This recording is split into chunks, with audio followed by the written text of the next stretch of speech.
டெல்லி போய் பிரதமரை சந்திக்கிறாரு, அடுத்தது அமித்ஷா சந்திக்க போறாரு, நிர்மலா சீதாராமன் சந்திக்க போறாரு, நாளைக்கு வந்துட்டு சோனியா காந்தி அவரை சந்திக்க போறாரு. திரும்பி வந்துட்டு பாருங்க, அவருடைய பார்வை, அவருடைய பேச்சு எல்லாமே மாறும் பாருங்க. ஆளுநரையோ, இந்திய ஒன்றிய அரசையோ, உள்துறை அமைச்சரையோ, மோடியையோ அதை எதிர்க்கவே மாட்டாங்க. இடைத்தேர்தல் வரப்போது கடந்த தேர்தல் இருந்த மாதிரி இவர்களுக்கு இடைத்தேர்தலும் ஆதரவு இருக்கும் சார். இது வரைக்கும் விஜயை பத்தி நினைச்சிட்டு இருந்த அந்த பிம்ப கட்டுமானம் வந்துட்டு நொறுங்குது. விஜய் கட்சி ஜெயிக்காது, இடைத்தேர்தலில் ஜெயிக்காது, ரொம்ப கஷ்டம். மார்டின் குடும்பம் வந்துட்டு தமிழ்நாடு புதுச்சேரி அரசியலை கைக்குள்ள கொண்டு வரதுக்கான முயற்சி நடக்குது. லீமா ரோஸும் இன்னொரு பக்கம் பார்த்தோன்னா ஆதவ அர்ஜுனாவும் சேர்ந்து வேலை செய்யறாங்க. அப்படி போச்சுன்னா அது ரொம்ப பெரிய ஆபத்து. காசு வச்சு வாயடிச்சிடுறாங்கன்றது தான்.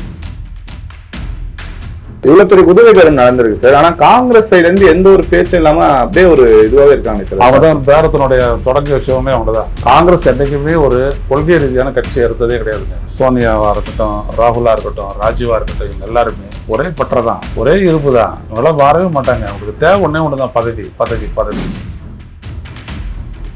விடுதலை சிறுத்தைகள், இந்திய யூனியன் முஸ்லீம் லீக், 2 கம்யூனிஸ்ட் கட்சிகள் அடுத்த தேர்தல் ஒன்று வந்துச்சுன்னா அவங்க விஜய் கூட்டணி தான் இருப்பாங்க. நான் இன்னைக்கு சொல்லியிருக்கேன்.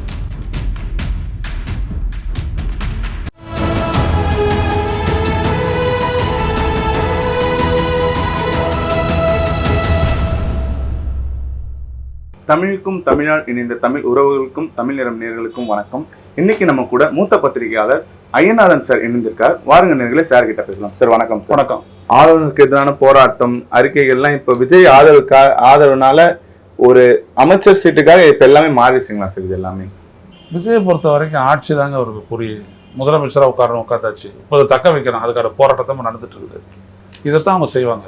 ஆளுநரையோ, இந்திய ஒன்றிய அரசையோ, உள்துறை அமைச்சரையோ, மோடியையோ அதை எதிர்க்கவே மாட்டாங்க. அது எங்களோட வேலை இல்லைன்னு சொல்லுவாங்க பாருங்க. டெல்லி போய் பிரதமரை சந்திக்கிறாரு, அடுத்தது அமித்ஷா சந்திக்க போறாரு, அடுத்து நிர்மலா சீதாராமன் சந்திக்க போறாரு, நாளைக்கு வந்துட்டு சோனியா காந்தி அவரை சந்திக்க போறாரு. திரும்பி வந்துட்டு பாருங்க, அவருடைய பார்வை, அவருடைய பேச்சு எல்லாமே மாறும் பாருங்க. அதே மாதிரி இப்போ இடைத்தேர்தல் வரப்போது கடந்த தேர்தல் இருந்த மாதிரி இவர்களுக்கு இடைத்தேர்தலும் ஆதரவு இருக்கும் சார். இப்ப இருக்கக்கூடிய பிரச்சனைகள் எல்லாம் வச்சு பார்த்தா அப்படிப்பட்ட ஆதரவு அவருக்கு இருக்கிறது ரொம்ப கஷ்டம். மக்கள் கிட்ட என்ன கொஞ்சம் இந்த ஒரு மாசத்துல மக்கள் ரொம்ப இது பண்றாங்க. ஏன்னா ஒரு சில விஷயம் பேசப்படாமலே இருக்கு. ஏன்னா இந்த ஒரு மாசத்துல வந்து பெட்ரோல் ரேட் வந்து 100 ரூபாயில இருந்து 107 ரூபாய்க்கு உயர்ந்திருக்கு. இது இன்னும் பெருசா மக்களுக்குள்ளே பேசுறதால வெளியே வந்து யாரும் பெருசா பேசாத மாதிரி போயிட்டு பேசுறதுன்றது ஒரு பக்கம். இந்த ஆட்சியை பொறுத்த வரைக்கும் சட்டம் ஒழுங்கு பிரச்சனை, பெண்களுக்கான ஆபத்து, பெண்களுக்கான பாதுகாப்பு, அப்புறம் இன்னும் பல விடயங்கள், மின்வெட்டு, இப்படி ஏராளமான விடயங்கள்லாம் இருக்கு இல்லையா?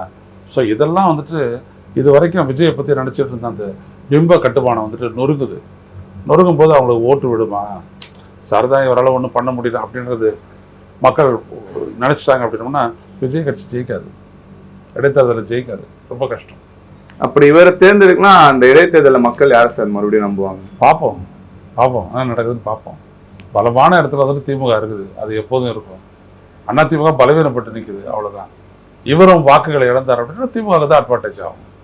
நாங்களே உங்களுக்கு 5 வருஷம் ஆட்சியை தரப்போறோம், 5 வருஷத்துக்கான ஆட்சி ஆதரவு தரப்போறோம், நீங்க அதை நினைச்சுதான் பயப்படாதீங்க, நாங்க உங்களை விட்டு போயிட மாட்டோம் அப்படின்லாம் சொல்றது எப்படி சார் புரிஞ்சுக்கிறாரு?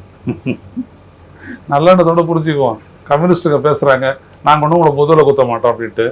கொள்கை முரண் ஏற்பட்டுச்சு அப்படின்னோம்னா விஜய் அரசு ஒரு முடிவு எடுக்குது, அது நீங்க கடைபிடிக்கக்கூடிய கொள்கைக்கு முரணா இருந்துச்சுன்னா அப்ப எப்படி நீங்க ஆட்சியை தொடருவீங்க? எப்படி ஆதரவை நீங்க வந்துட்டு கொடுப்பீங்க, தொடர்ந்து கொடுப்பீங்க? அப்போ வாபஸ் வாங்க மாட்டீங்களா? ஆதரவை வாபஸ் வாங்கலாம் இல்லையா? ஏதோ வந்துட்டு பேச்சுக்கும் சொல்றாங்களே தவிர வேற ஒன்றும் இல்லை. சரி, விஜயை பொறுத்த வரைக்கும் அரசியல் புரிதல் இல்லாம வந்துட்டாருன்னு தெரியும் உங்களுக்கு. ஆதவர்ஜனா தான் எல்லாரும் செய்யறாங்கன்றது தெரியும், எதிர்க்கவும் முடியாதுன்னு தெரியும். உள்ளேயும் போயாச்சு, உடனே வெளில வர முடியாது. விஜய் ஏதாவது ஒரு பெரிய லெவல்ல இவங்க இதுவரைக்கும் கடைபிடிக்கக்கூடிய கொள்கைக்கு எதிராக ஏதாவது செஞ்சாங்கன்னா அப்போ ஒரு வேளை இவங்க வந்துட்டு முடிவு எடுக்கலாம் எதிர்த்து. ஆனால் இப்போ இருக்கிற இவங்களுடைய மனநிலை என்னன்னா, விடுதலை சிறுத்தைகள், இந்திய யூனியன் முஸ்லீம் லீக், 2 கம்யூனிஸ்ட் கட்சிகள் அடுத்த தேர்தல் ஒன்று வந்துச்சுன்னா அவங்க விஜய் கூட்டணி தான் இருப்பாங்க. நான் இன்னைக்கு சொல்லிடுறேன். இந்த மாதிரி எல்லாத்தையும் சொல்லக்கூடிய இடத்துல லீமா ரோஸ் இருக்காங்களா சார்? பார்த்தீங்கன்னா சார், தமிழ்நாட்டில் ஒரு விஷயம் வேகமாக நடந்துட்டு இருக்குது. மார்டின் குடும்பம் வந்துட்டு தமிழ்நாடு புதுச்சேரி அரசியலை கைக்குள்ளே கொண்டு வரதுக்கான முயற்சி நடக்குது. லீமா ரோஸ் யாரு? தேர்தலுக்கு முன்னாடி வந்து அதிமுக சேர்ந்தாங்க, தேர்தலில் நின்னாங்க, இஷ்டத்துக்கும் பணத்தை அள்ளி வீசினாங்க, புரியுதுங்களா? லால்குடி தொகுதியில் ஜெயிச்சுட்டு வந்துட்டாங்க, முடிஞ்சு போச்சு. இப்போ அவங்களுடைய நோக்கம்னா இந்த ஆட்சிக்கு தங்களால் தான் பலம் அப்படின்னு சொல்லிட்டு இவங்களும் இன்னொரு பக்கம் பார்த்தோன்னா ஆதவ அர்ஜுனாவும் சேர்ந்து வேலை செய்கிறாங்க. புரியுதுங்களா? ஆதவ அர்ஜுனா கட்சியில் சேர்த்துக்கிறாரு. இந்த அம்மா பிறந்து கொண்டு வர்றதுக்கான வேலையை இந்த அம்மா செய்கிறாங்க. முடிஞ்சு போச்சுங்களா? அப்போ ஒரு நாள் கட்டத்தில் என்ன ஆகும்? மார்ட்டின் குடும்பத்துக்கிட்ட தமிழக அரசும் எதிர்காலத்தில் புதுவை அரசும் அவங்களால இயக்கப்படக்கூடியதாக இருக்கும். அந்த இடத்துக்கு தான் போகுது. அப்படி போச்சுன்னா அது ரொம்ப பெரிய ஆபத்து. அவங்களுக்கு என்ன, தமிழ்நாட்டிலையும் பூச்சேரியும் லாட்ரி கொண்டு வரணும்னு பார்ப்பாங்க. அதுக்கு தான் அவங்க இருக்கிறாங்க. லாட்ரி கொண்டு வந்தாங்கன்னா எவ்வளோ கோடி வேணாலும் பாஜகவுக்கு 100 கோடிக்கு மேலே கொடுத்துருக்காங்க. 590 கோடி திமுக கொடுத்துருக்குறாங்க. எல்லா கட்சியும் அவங்க வாங்குறாங்க. அப்புறம் ஆட்சியும் வாங்குறது எவ்வளோ நேரம் ஆகும்? இவங்க எல்லாம் இருக்கிறாங்களா வரிசையாக? நாளைக்கு சாண்டியாகோ மார்ட்டின் இவ்வளோ ஒரு எம்பி பதவிக்கு நிற்கிறாங்கன்னு வச்சுக்கோங்க. இப்போ காலி ஆயிடுச்சு, சிவி சண்முகம் இது பண்ணதுனால அதுக்கு அறிவிப்படி விட்டுருக்காங்க. சாண்டியாகோ மார்ட்டின் அவர் அனுப்புனாருன்னா என்ன ஆகும்? சரியா போச்சா? கட்சிக்கு வந்துட்டு பணத்துக்கு பிரச்சனை இல்லாத ஆகிவிடுதா? அப்போ இந்த ஒட்டுமொத்த அரசியலும் வந்துட்டு அந்த குடும்பத்தினுடைய கைப்பாவையாவது பாருங்க. அதான் சார், இப்போ பார்த்தீங்கன்னா இவங்க தான் பேட்டி கொடுக்குறாங்க, எல்லா இடத்துலையும் முன்னிறுத்தப்படுறாங்க. ஆனால் அதிமுகவில் இருக்க யாருமே நீங்கள் இப்போ தான் வந்திருக்கீங்க, பேட்டிலாம் கொடுக்கக்கூடாது அப்படி எதுவுமே சொல்கிற மாதிரி தெரியலைங்களே சார். காசை வச்சு வாயடைச்சிடுறாங்கன்றது இதுதான். காசை வச்சு வாயடைக்கிறது அப்படின்றது இதுதான். அவருடைய காசு அதிமுக தலைவர்கள் வந்துட்டு முக்கியமானதாக கருதுறாங்க. இன்னொரு பக்கம் அந்த சைடு பார்த்தோன்னா ஆதவ அர்ஜுனா அவர்கள் தான் எல்லா இடத்துலையும் பேட்டி கொடுத்துட்டு இருக்காரு. விஜய்க்கு ஆபத்து. ஆதவ அர்ஜுனா எல்லாத்தையுமே செஞ்சுட்டு போகிறோன்னு கொஞ்சம் கொஞ்சமாக கட்சி பாருங்க அவருடைய கைக்குள்ளே போகுது. நாளைக்கு என்ன ஆகும்? ஆதவ அர்ஜுனா அவன் நாடு தான் கட்சி நிற்கும். ஒரு சிக்கல் ஏதாவது விஜய்க்கு வந்துச்சுன்னு வச்சுக்கோங்க, அப்போ அந்த இடத்துல வந்துட்டு இவர் கிராப் பண்ணுவார். போதுமான அளவுக்கு பணம் இருக்குது. திடீர்னு நம்ம மருமகன் பார்த்தீங்க அப்படின்னா ஒரு கட்சியை கண்ட்ரோல் பண்ணுற அளவுக்கு இருக்கிறாரு அப்படின்னா மாட்டினும் அப்படின்றாலும் சரியாக போச்சு. அதான் நான் சொல்ல வரேன். இவங்க கையில் வந்துட்டு தமிழக அரசும் புதுச்சேரி அரசும் போகக்கூடிய ஒரு அபாயம் உருவாக்கி இருக்கிறது. இப்போ விஜய் அவர்களை முன்னிறுத்தி தான் சார் இந்த தேர்தலில் வந்து ஓட்டு விழுந்துன்றாங்க மக்கள் சைட்லேருந்து பார்க்கும்போது. இப்போ நீங்கள் சொல்கிற ஆதவ அர்ஜுனா கையில் கட்சி போகுதுன்னா அதுக்கப்புறம் தாவேக்காவோட நிலைமை எப்படி சார்? இல்லை, விஜயும் அவரை எதிர்த்து போயிட முடியாது. இன்னைக்கு விஜயனுடைய கட்சியினுடைய அன்றாட நடவடிக்கைகள்லாம் யார் பார்த்துக்கிட்டது? ஆதவ அர்ஜுனா தானே, இல்லையா?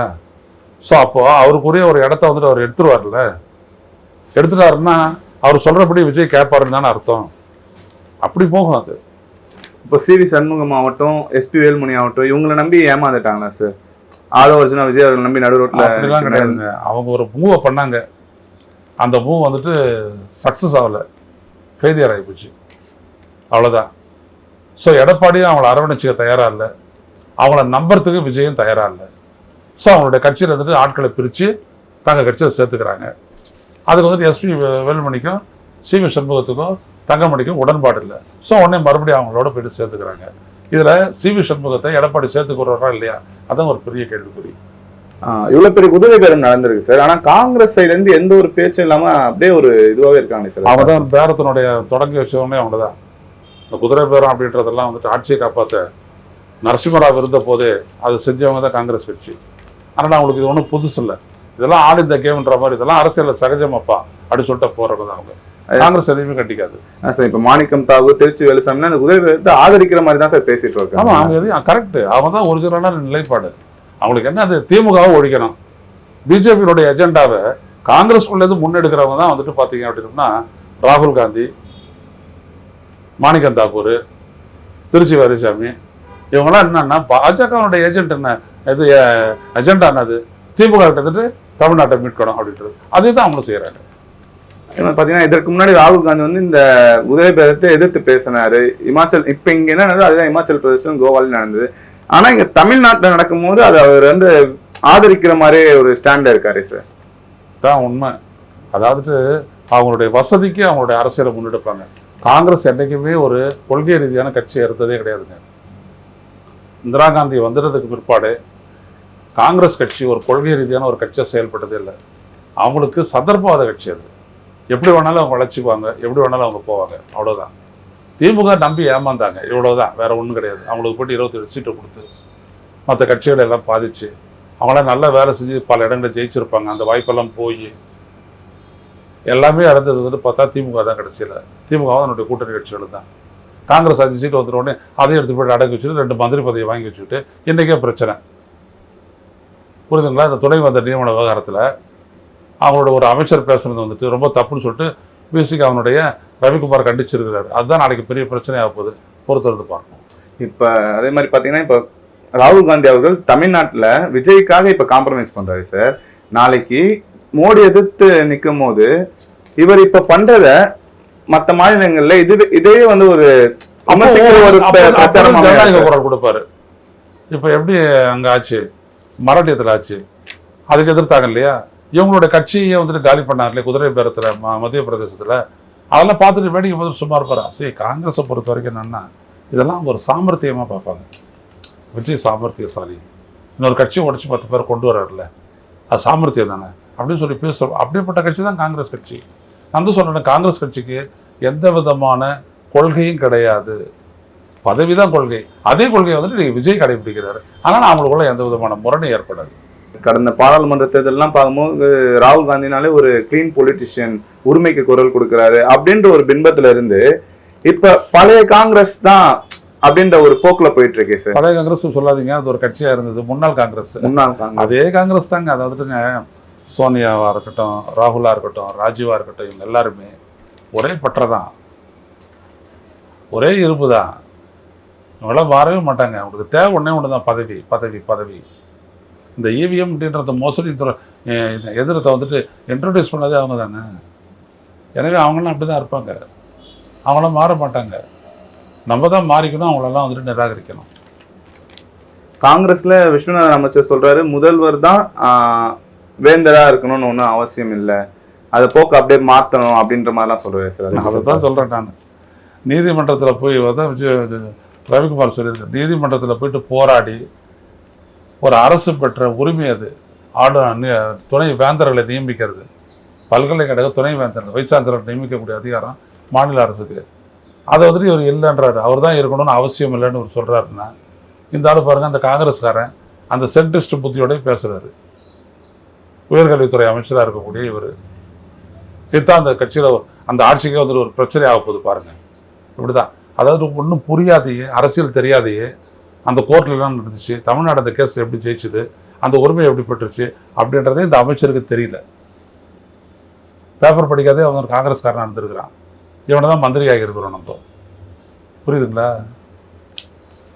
இன்னொரு பக்கம் பார்த்தீங்கன்னா இவ்வளோ பெரிய குதிரை பேரம் நடந்துட்டு இருக்கு. விசிகா ஆகட்டும், கம்யூனிஸ்ட் ஆகட்டும், இந்த குதிரை பேரம்ன்ற வார்த்தையை பயன்படுத்தாமல் இருக்காங்களே சார். பார்த்தீங்கன்னா சார், என்ன சார் நினைக்கிறீங்க? அவங்களும் ரொம்ப சந்தர்ப்பவாத அரசியலுக்கு தங்களை பழக்கிக்கிறாங்க போல. இதை சொல்லிட்டு போக வேண்டியதானே. ஆனால் அவங்க சொல்ல மாட்டாங்க. ஏன்னா இன்னைக்கு வந்து அவங்க ஒரு அரசனுடைய அங்கமாக இருக்கிறாங்க. விடுதலை சிறுத்தைகளும், இந்திய யூனியன் முஸ்லீம் லீக்கும், 2 கம்யூனிஸ்ட் கட்சிகளும் இன்னைக்கு தமிழ்நாட்டில் இருக்கக்கூடிய ஒரு அரசனுடைய அங்கமாக இருக்கிறாங்க. ஆனால் அவங்க பேச மாட்டாங்க, பேசக்கூடாதுன்னு நினைக்கிறாங்க. சார், இதுல இடதுசாரிகளோட அறிக்கை தான் சார் கொஞ்சம் கேள்விக்குறியாவே இருக்கு. விஜய் உங்களை ஒரு தூய சக்தி என்று சொல்லிட்டு இப்ப நீங்க இப்படி செய்யறது வந்து உங்க பேருக்கு இழுக்கு அப்படின்றதான் வந்து ஒரு கெஞ்சும் தோணிலே பேசிட்டு இருக்காங்களோ? அவ்வளோதான். அதாவது கெஞ்சும் தோணியில பேசுகிறாங்க. அவங்களுக்கு நல்லா தெரியும் கட்சி ஆட்சியை நிலைநிறுத்த அவர் இதை செய்கிறார் அப்படின்ட்டு. அச்சும் அதெல்லாம் ஒப்புங்க சில நேரங்களில் ஒத்தடம் கொடுக்குறதுன்னு இல்லையா, அந்த மாதிரியான ஒரு இது சந்தனம் பூசுகிறாங்க. வேற ஒன்றும் இல்லை. நாங்களும் அதை எதிர்ப்பு தெரிவிக்கணும், தெரிவிக்காது சும்மா இருக்கக்கூடாது. அதற்கான எதிர்ப்பு தான் அது. இது ஒன்றும் நீங்கள் சீரியஸாக எடுத்துக்க வேணாம் அப்படின்னு அந்த தொழில தான் இந்த அறிக்கை விடுக்கப்பட்டிருக்குது. இதெல்லாம் நம்ம சீரியஸாக நம்மளும் எடுத்துக்க வேண்டாம். இப்படி தான் இடதுசாரிகள் பதவி வந்துட்டோடனே வேற மாதிரி பேசுவாங்க அப்படின்னு நம்ம புரிஞ்சுக்கிட்டு பிரசாந்திருக்க வேண்டியது. சார், இதே இவங்கெல்லாம் வந்து இப்போ பாஜக இதே குதிரை பேரம் நடத்தினப்ப இவர்கள் விட்ட அறிக்கையாகட்டும், இவர்கள் கொடுத்த குரல் ஆகட்டும், இப்போ இதுல இவங்க இருக்க ஒரு சைட்ல இந்த மாதிரி நடக்கும் போது அதை எடுத்து பார்க்கும்போது இப்ப இருப்பாங்க ஒரு சிரிப்பால சார் இருக்கு. விஜய் அவர்களுக்கு ஆதரவா போயிட்ட பிறகு இப்படி மாறிட்டாங்களேன்ட்டு. அதாவதுங்க, அவ்வளவுதான் இந்திய அரசியல். புரிஞ்சுக்கணும். ஒரு பாஜகவை எதிர்க்கிறதுக்கு அடிப்படையா இருக்கக்கூடிய விஷயம் என்னது?